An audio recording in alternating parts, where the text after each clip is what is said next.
Hey everybody, welcome to the new video. This is Max from server 133. So today we'll talk about the specialty battle tested. Alright, so first let me show you where do you get these specialty. So recently in the SVS we tried playing, we had some super strong enemies that captured our throne. And it was very difficult for me to score points as most of the rallies that we did went super negative. As my buffs are like 1700 1800 range, and the guys who we were fighting were sitting with like 2500 buffs, so like that's like next to impossible to beat them. However, it was very important that you participate. You participate for these little rewards that you see here, the specialty fragment battle tested. So you get 10 units of it in one event. Every event that you do, like every box that you go for, so 20 units by the 22 million points. Let's move down. That is 30 units so far, 32 fragments, 40 fragments, and if you go down to the last level, let's see, you have 50 fragments. So you can technically get 50 units of battle tested specialty fragments as you keep moving down. So that is 50 what you get once in 2 weeks. Along with that, in the dawn of civilization, you could get the battle tested fragments right here, 10 units, which is technically free of cost. You have to do this activity. I did buy the $5 package. As I was going to go to the last level, I thought this would also be worth if I get the Ethelflaed general or maybe any other. So honestly, none of these generals are important. Only Ethelflaed is important because I use her for boss hunting purpose. Now let's look at the specialty. So I am currently having the battle tested specialty on my wall general. So let's look at the buffs of the specialty. All troops HP, all troops defense, all troops attack. Now the reason to have this specialty on the wall, very simple, it gives all troop buff. Normally you would want to put this on your main general, and because it's a flexible specialty, you can always change it to any general. It is like if you are capable to switch it, you can put it on any general at any given point of time. In my opinion, the best general to have this one would be your wall general. Now let us check about other options. Okay, so this is the basic battle tested specialty. Like this is not at all upgraded, only level 20. Now if you want, you can basically upgrade this, and to upgrade it at each level is going to cost you runestone chest and fragments. So if you have one battle tested specialty and 10 fragments, you can upgrade it to 2 stars. Like as you see, it is 1 star over here. If I hit promotion, it is going to cost me 10 fragments to go 2 stars, 20 fragments to go 3 stars, 30 to go 4, and 40 to go 5 stars. So if you simply do the maths, is 10, 20, 20, 30, 30, 30, 40, 100 fragments of battle tested specialty, and you can go 5 stars on the specialty. Now let's come back to the one which we have.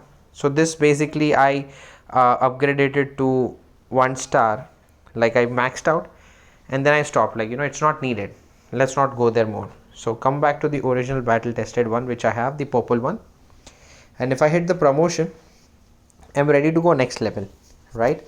So I'm going to promote it, and as I do so, now I need 30 fragments again. So, okay, so it's not much, it's 10 plus 20 plus 30, 30. So total 90 fragments. Basically, if you have 100 fragments of the battle tested specialty, you can go full.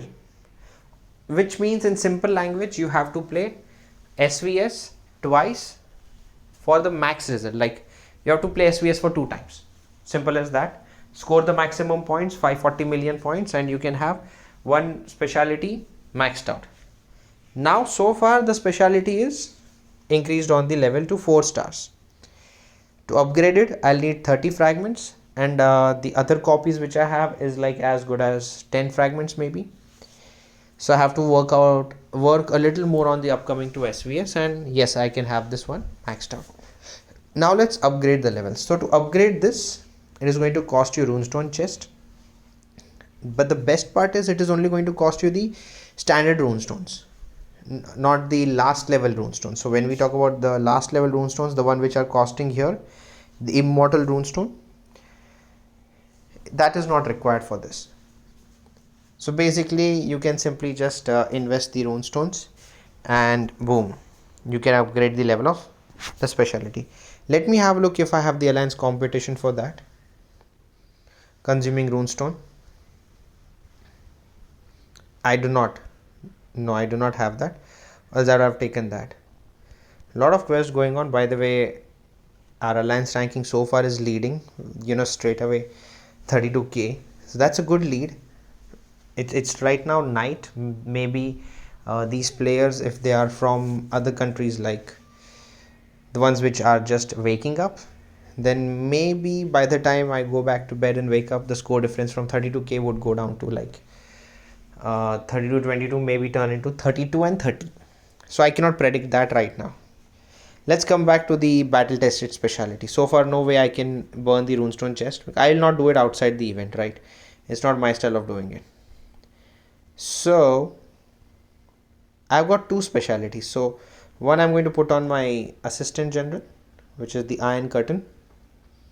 That says in-city troop HP. Now can I upgrade this? Okay, let's see if I can upgrade this. Is there a way? So to upgrade this, I need 10 fragments of the same specialty. So this is where you understand that why the fragments of the same specialty are important. So let's compare all the specialties that we have. Actually, no, we do not have all. We just have one. There's no way to compare. But again, if you look at the specialty options like promotion, no, promotion is not giving much detail. Upgrade is also not giving much detail to me. But in simple language, it is first will do the HP, second will do the defense, third will do the attack, and maybe a specific troop type. So I'm going to put this on my assistant. The gears are not required, by the way. So this is an extra set of gear which I have on this assistant, which are to be refined for flat buffs. Like this is to be done in future. So when I'm ready to get these flat buff refines out, like when I have a lot of gems, I'll do the flat refines on these gears in such a way that once I get zeroed, I can simply heal the T1 troops and continue playing as a T1 trap. Like basically not just give up and get over with it. Be ready to fight back. That is the motive. Otherwise, yes. So continuing more about the battle tested specialty, this one says all troops HP, all troops defense, all troops attack. So go to see, it's not a major difference if you're putting it on a marching general, but if you put it on a wall general, it's 10% of each type, right? Now there are some people who have already unlocked these specialties, so I can have a look at their generals and tell you what they look like. So there are a lot of, even my server being 133, being very old, there are people who have coined a lot. So we'll compare their generals. Okay, so this guy has the battle tested maxed out. It says all troops HP, all troops defense, all troops attack, enemy ground troop defense and HP. So you see this is a completely maxed out, right? We'll also look at other generals. Maybe this guy also has battle tested. Exactly. God knows about this guy. No, he does not have a specialty. Piercing arrow. Okay, I think he should have battle tested on. This guy number 5 Samwa should have the battle tested on his general.